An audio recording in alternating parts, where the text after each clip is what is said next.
ازيكم عاملين ايه؟ طبعا مفيش حد مننا ما بيحبش الرز بلبن. لازم بعد اي اكل كده واحنا في الشارع لازم نرطب على قلبنا اذا كان شويه رز بلبن عليهم ايس كريم عليهم كريم شانتي. يعني دي حاجه اساسيه من الحلويات بتاعتنا. انا هعمله معاكم النهارده بطريقه سهله جدا، وبيبقى كريمي معاكي وطعمه وهمي بتكات بسيطة جدا. ممكن تطلعي أحلى طبق رز بلبن ممكن تعملوه، ممكن تدوقوه زي بتاع بره وأحلى كمان.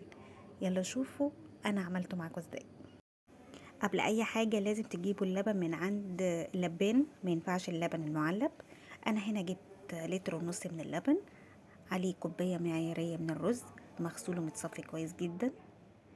يعني بالكوباية دي هناخد كوباية رز، ونقلب كده كويس. كل ده على نار هادية.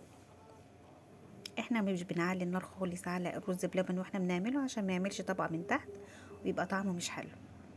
بنفس الكوباية برضو هنحط سكر، يعني كوباية رز قدها كوباية سكر. اللي عايز يقلل السكر شوية براحته، ممكن نحط كوباية الا ربع. ونفضل كده مع التقليب المستمر لحد ما يبتدي اللبن يغلي معايا بسيط. يعني اول ما يبتدي يغلي معايا انا هغطيه واسيبه. زي ما انتوا شايفين كده هيبتدي يوصل لمرحلة الغليان، يديله غلبتين 3. بس نخلي بالنا قوي عشان ما يفرش مننا، يعني عنا عليه ما نسيبهوش ونخرج من المطبخ عشان ممكن يفور ويحصل مشكلة بعديها. انا كده خلاص غلي معايا، هنطفي عليه النار ونسيبه لمدة ساعة كده ومتغطي عليه. ليه بقى بنعمل الحركة دي؟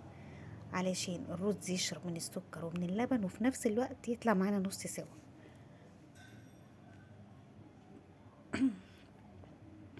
خلاص كده انا فتحت عليه بعد ساعة وابتديت كده افك الرز من بعضه. لازم اعمل الحركة دي عشان الرز ما يتكتلش معايا. يعتبر هنا الرز استوى نص سوا، طالما كان محطوط ومنقوع في لبن مغلي بيوصل لمرحلة نص سوا. عايزين بقى نربط الخليط ده كله. انا هربطه بمعلقة ونص من النشا على كوباية من اللبن. ما عندكيش لبن ممكن تعمليه بمية، بس انا كان عندي لبن حطيته عادي، ممكن انت تعمليه بمية عادي جدا.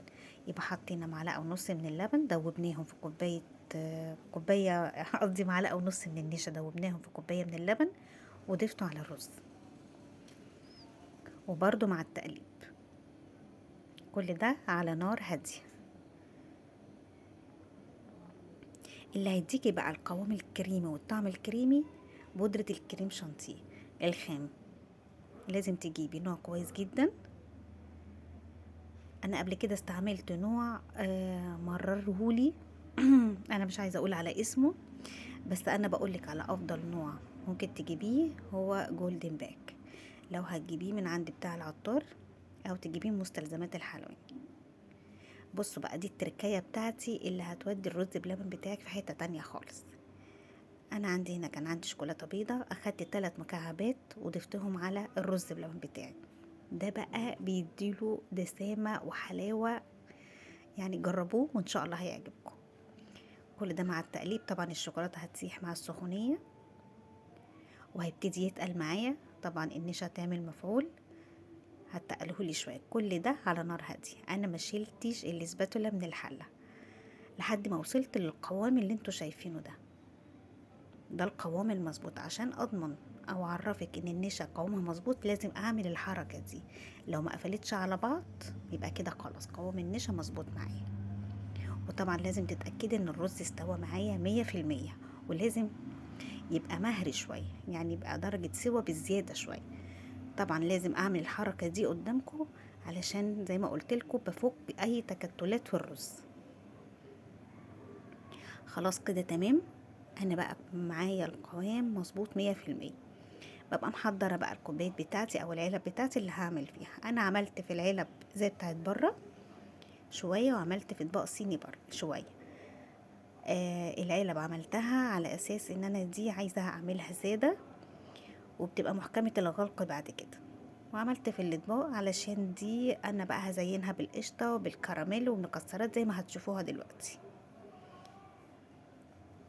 يعني الاطباق الصيني دي انا هشكلها تشكيل تاني، عايزة تحط لها اي تسويق تاني دي براحتك. دي العلب بقى اللي انا استخدمتها اللي هي محكمة الغلق، علشان بعد ما يبرد ويديني الوش اللي انا عايزاه المكرمش اللي انتوا هتشوفوه دلوقتي، ابقى اغطيه ويتحط في التلاجة عادي. انا سبته متعري كده لمدة مش اقل من ساعتين لحد ما اداني الوش ده، وبعد كده غطيته عادي. بصوا شكله كريمي ازاي من جوه، شكله تحفة وطعمه احلى بكتير من بتاع بره كمان. خلوا بالكم ان انا ما حطيتش فيه مية خالص، يعني ده 100% لبن.